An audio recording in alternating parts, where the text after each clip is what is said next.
Okay, so I was cut off again. I don't know what's going on with this camera. I just got to go with the flow. So, as I was saying, so you have Lord Balmerino, who was best friends with Walkinshaw, whereas Mr. Walkinshaw sold him out and allowed him to be hung on the gallows, and then the wife of the one who was hung now lives with the one who was the best friend who hung him. She's living with him now, so the wife of the dead man is now living with the friend who allowed him to be killed, but the friend who allowed him to be killed is saying he's the greatest man that ever lived, but at the same time saying he doesn't know what took over him, that he presided over his murder.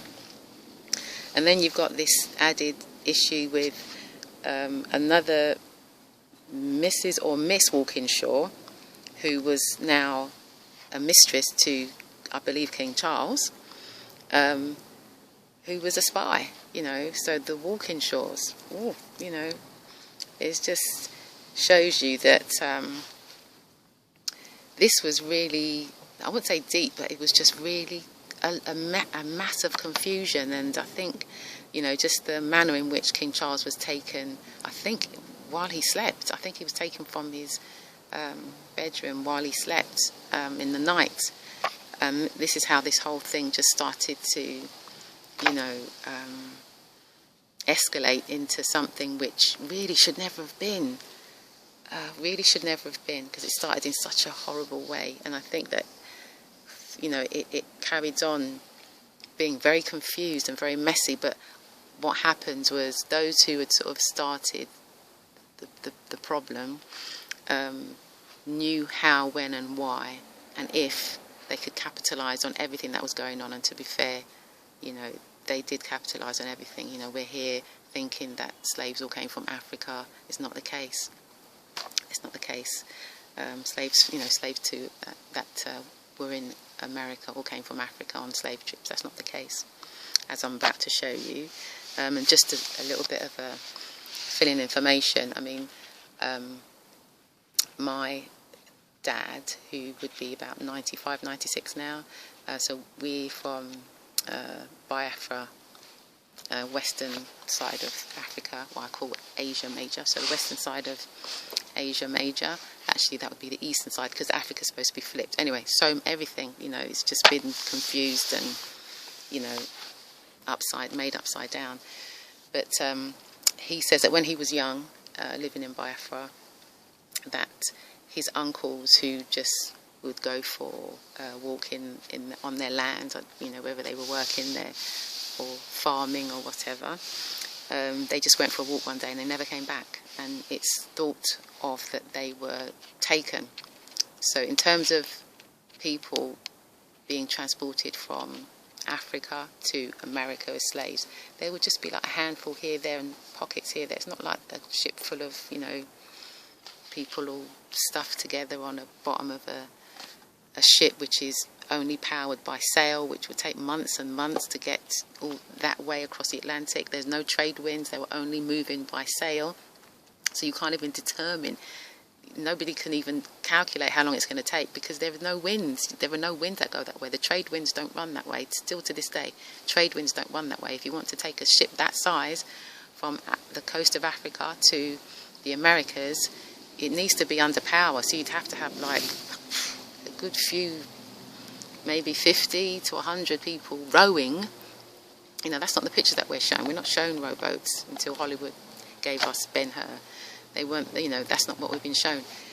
So, and in addition, when you talk to the old people, so obviously that record has come from my dad to me, and his uncle, so that would have been early, so sort of like between 1920 and 1940, that would have happened. So, that account is fresh, because my dad always used to tell us that record. So, perhaps that had happened, 100 and 200 years previously. But we have no record. Nobody's telling any accounts of anybody coming and causing, whole hordes of people to be queuing up on a beach somewhere to be loaded you know, loads of children just disappearing, you know, us knowing or us not knowing, us asleep or what, you know, unless everybody was put to sleep and then had their memory wiped of their children, and all these thousands of people that are supposed to have gone from off the coast of Ghana or whatever.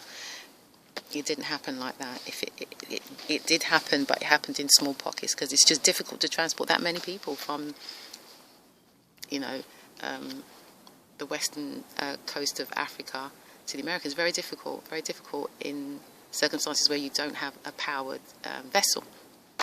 Anyway, so where were we now? Right, so I just finished that thing about walking shore. And then page 39 of the same book now. So you have to go to the previous video to catch up on what I'm talking about. Jacobite Gleanings from State Manuscripts by J. Macbeth Forbes. So where am I? Page 39. Okay. Cromwell deported his royalist prisoners so that it was not confined to one section of the community more than another. As to the clemency of transportation, Burton talks of the 700 rebel prisoners taken at Preston and sold as slaves to the West Indian merchants in 1716. There you go. From here, England, 700 rebel prisoners to the West Indies, Caribbean. Again, you've seen West Indies. It sounds like East India Company. It's all about money. You know, it's all presented in a way so that it can be perpetuated. So it's presented in a way we think, oh yeah, we came from Africa, what can we do about it? No, there's a whole heap of different things that happened which are actually unlawful. So something can be done about it. Okay, so not to say it would be lawful if people were taken from Africa, but you know, at least if you were indigenous to here and that happened to you, you've got a say. Okay, so page 42. The present estimate was to transport prisoners to Jamaica or the West Indies at £5 a head. As I'm saying, it's all about money, it's all about commerce, it's all about corporations. On the 24th of March 1719, Jonathan Forward, merchant, London, offered to transport to the colonies and plantations in America criminals at £5 a head, or 30 and upwards at £3 a head, his wholesale price. And then we have page 43. Okay, so it says,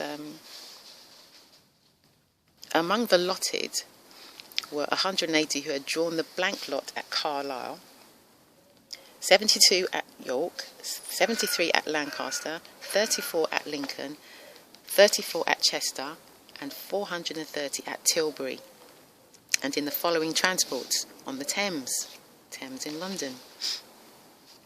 So these ships: first, the Liberty and Property, the James and Mary, the Pamela, and a sloop called Furnace. So I think sloop is a different type of vessel. So if you have any kinfolk who have been told that they arrived from Africa on the Liberty and Property, or the James and Mary, or the Pamela, or the Furnace, then you can be sure that they came from, your folk are from Carlisle, York, Lancaster, Lincoln, Chester, or Tilbury. Well, that was where they were taken from, but that was their last port of call before they left here, England, for, let's see, let's make this clear. See what it's saying. I'm just trying to see if they say specifically where these then landed.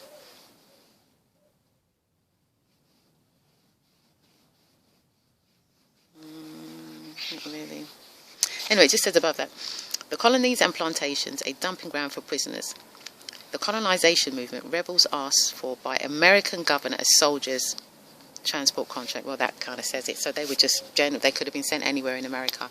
They were being asked for to serve as soldiers. You know, it doesn't even say which side. Okay, the colonization movement, so that would be for the colonizers. But obviously you can see here the confusion, because these colonisers who are saying they're operating for the crown have brought down the monarchy. So anybody who would be in a position of being a king or queen here post that would be so conflicted, because there are those they know who have gone there against their kinfolk, say King Charles and King James, but now are professing to be there representing the crown. So there was that dichotomy, not to talk of the dichotomy with regard to those who were indigenous in the Americas already. So this story is yet to be told, and it really needs to be told, because it's totally different from what we've been led to believe. Anyway, so yeah, so those guys, as I say, if you have got any kinfolk who have been told they arrived on those ships, they were, because I was looking for where they might have landed, but no, they were actually told to just join the army. They just had to join the army, by hook or crook. It wasn't a choice they were allowed to make.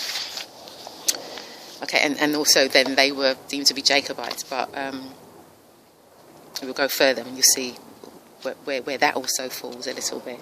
Okay, so page 44. There were many deserters from the army, some of whom were executed, but those sent by the War Department to the Savoy were destined for exportation to the West Indies, Minorca, Gibraltar, and the plantation. So you might have folk who went to Minorca and Gibraltar from here. And then we have lots of birds everywhere. Then we have page, birds and flies. Page 51. Did I start with that already? Yeah, I've done that one. Right, yeah. So I just wanted to quickly go through the descriptions of some of those who were transported. So this is page 48. I'm just there, see there? So I'm just going to read everybody who is described as black there. So obviously we've already been through what the definition of being black is. It doesn't mean that you're depressed. It means that you are, as we know contemporarily, of a brown hue. So William Bell, age 46, a weaver from County Berwick, 5'4", black, curled hair, strong made. Alex Catanack, 17, a miller from County Badenoch, 5'5", black, ruddy, healthy.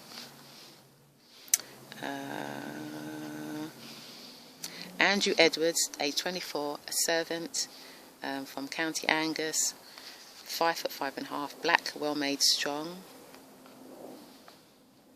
John Grant, age 40, a labourer from County Badenoch, 5'4", black. That says Josh. Is it Josh? Josh Hincliffe, age 31, tallow handler from the County York, 5'5½", black, pock-pitted.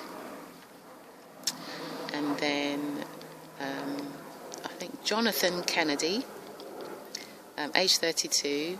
They don't know what his profession was. He was from County Perth. He's 5'9", black, well-made. And then you have Angus McIntosh, age 26. They don't know what his profession was or the county he was from, but he's 5'6½". He's black and very strong made. And there's James McPherson. He's 22 years old. They don't know what his profession was, but he's from County Aberdeen. He's 5'7". He's black, lusty, and well made. So that's all of those that are recorded as being black on that bit. So I won't go through all of that, but there are more there. And there are more there. So that is some of the transportations recorded by J. Macbeth Forbes from 1745. Obviously there would have been more other authors writing, so it would be in the thousands. So that's it for today. I hope I'll be able to upload these because it stopped and I've had to start it again. So